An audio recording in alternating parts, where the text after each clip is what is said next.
patriot, a senator, and a maverick. And come November, he wants you to call him Mr. President. So please welcome presidential nominee, Senator John McCain.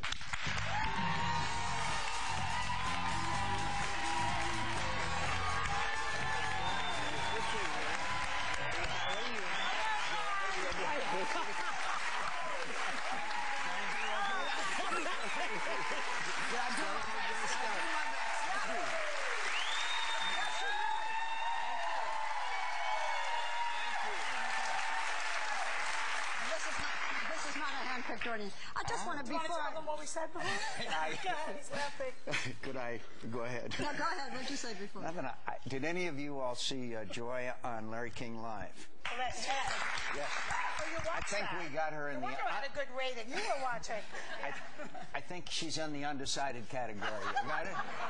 Pretty much undecided, so we've got a lot of work. Watch the show every day, you know how undecided. No, but I said to him before that I believe that if he's elected, he will go back to the old John McCain that he used to be, unless the Republican base has him by the short hairs. And he started laughing. Whoops. She's so polite. That's why we chose her 12 years ago. Not exactly the description that I would. Okay, so can we? We're going to ask. We've got you on, and then your wife is coming on. We have some. And could I say before? Thanks for having my daughter Megan on, and thank you for. I appreciate it very much. She's a great joy of our life. Well, she obviously feels the same way about you, and no wonder. So, just a quick question. You have said that Governor Palin is the greatest vice president in the history of the United States, greater than John Adams, who became president, greater than Father George Bush, who became president, the greatest vice presidential candidate. That's not a little strong? We politicians are never given to exaggeration or hyperbole, as you know.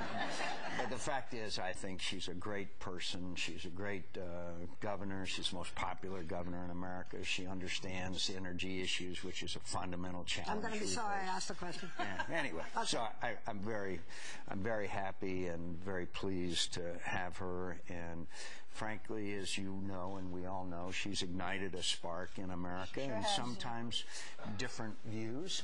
But the fact is, it's gotten people engaged and involved in the political process. It's good for America. She's good for America, in my view. Yeah. When in the interview yesterday, Governor Palin said that she was chosen by you. She said that she had no hesitation that she could be president of the United States if, God forbid, something happened. That she was chosen. Okay, I said that. Say it again. Gotta go like this. That she was chosen by you primarily to reform Washington, to reform the government. She kept using the word reform. You have been in Washington, Senator, for 22 years as a congressman and a senator. The Republicans have been in power for the last 8 years. So, and I can understand why the Democrats talk about reform. But who is it that Governor Palin is going to reform? You? The Senate?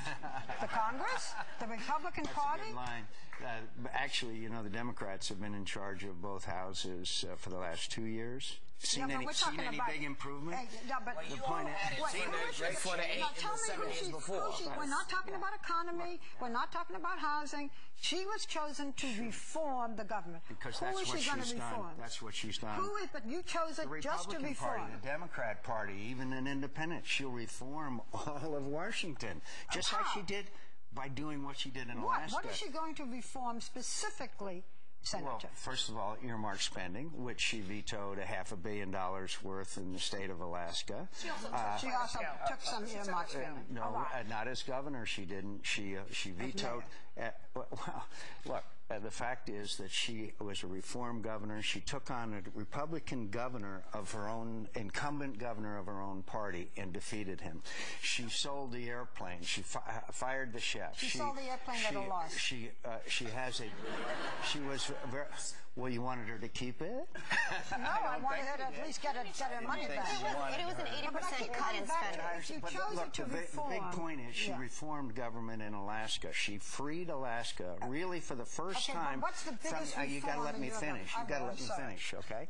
And that is that she took government out of the hands of the special interests and the oil companies and the old boy network and gave it back to the people of Alaska. That's a clear record of what she's accomplished. What is she going to do in Washington? That's what we have to do in Washington. The same thing. Break the old boy network, the special interests that control our agenda in Washington, and like I have attempted to do and succeeded in some areas, because I have taken on my own party, I've taken on the Democrats, Republicans, my own president, and I've taken on the special interests, and I have not been elected Miss Congeniality every year. Well, you used to be more like that, John. If you don't mind my calling you John.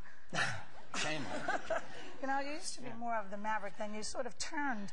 In what way? Well, you became much more lockstep, I think, with your party, with George Bush's policies. I don't see the old John McCain, who used to really buck the system as much, because I can understand why. You want to get elected. But, you know...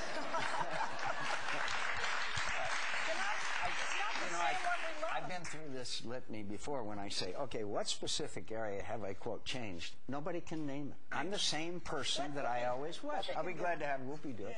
But the point is that I'm the same person, and I have the same principles, and I have the same issues, whether it be spending, whether it be climate change, whether it be the conduct of the war in Iraq, whether it be torture of prisoners, no matter what it is, and fighting excess and wasteful spending, I'm the same guy. You know what? I have to just, one more thing. There are ads running from your campaign. One of them is saying that Obama, when he said you can put lipstick on a pig, but it's still a pig, was talking about Sarah. There's another ad that says that Obama was interested in teaching sex education to kindergartners. Now, we know that those two ads are untrue. They're lies. And yet you, at the end of it, say, I approve these messages. Actually, do you really approve them? Actually, they're not lies, and have you seen some of the ads that are running against me? By the way, you yourself said the same thing about putting lipstick on a pig. You yourself used the same expression. When I was talking about a health care plan. Yeah, but he talked about change. He wasn't talking about Sarah Palin. Senator Obama chooses his words very carefully, okay? He shouldn't have said it. He shouldn't have said it. He chooses his words very carefully. And this is a tough campaign. But I would be glad to come on this show with Senator Obama. I have asked Senator Obama to join me in town hall meetings all across America. I have requested it time after time. That would be good for Sarah and Joe Biden, too. That would be, yes, sure. Well, that's But the top of the ticket leaves. Yeah. And if we had done what I asked Senator Obama to do, because I've been in a lot of other campaigns where I have appeared with the opposition in front of the people and listened to their hopes and dreams and aspirations, I don't think you'd see the tenor of this campaign. Why do you think when he's Senator not Obama doing? comes back on, why don't you ask him? We will. Say, why don't you come on on this show with Senator McCain? Go around the town hall meetings all over America. You bring us Sarah Palin, we'll ask Barack Obama. That's what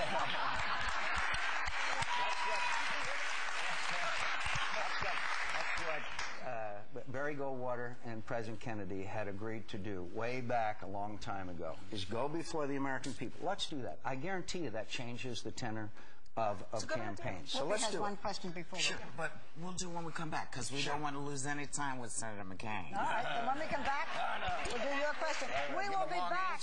We will be back with Senator McCain and later Cindy.